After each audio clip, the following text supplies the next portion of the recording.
मैं समझता हूँ कि आज चौथा पाँचवा दिन है हमारी इस रैली का। ये देखो हज़ारों लोग जो है यहाँ पे आए हुए हैं, प्रेस क्लब में जो है वो भरा हुआ है।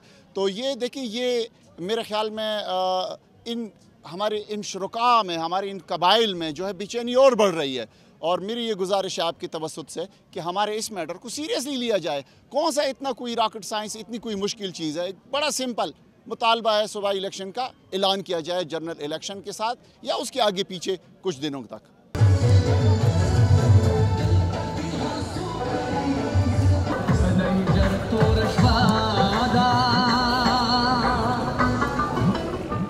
हम सिर्फ अपना एक जायज़ मुतालबा लेके खड़े हैं और दूसरा ये है कि फाटा की आवाम को हम ये बताना चाहते हैं आपके टीवी की वसातत से कि देखें, पाकिस्तानी कौम फाटा के साथ उतना ही प्यार करती है जितना कोई भी कर सकता होगा।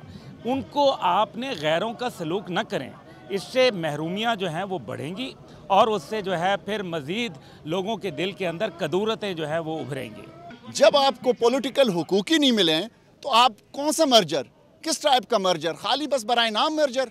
हमारा जो एक सिस्टम था वो भी ख़त्म कर दिया गया, दूसरे सिस्टम में लाया गया, उससे भी दूर रखा गया। हमें जो नया सिस्टम है मुतालबा ये उसी में तो मर्ज कर दो प्रॉपरली, हमें सीटें दो, हमारे सूबाई असम्बली के इंतखाबात कराओ ताकि हमारे सूबे में जो हमारे हिस्सा हो हमें मिले। हमारे लोग जो है वजारतों में बैठे, हो सकता है चीफ मिनिस्टर कबाइली इलाकों से हो।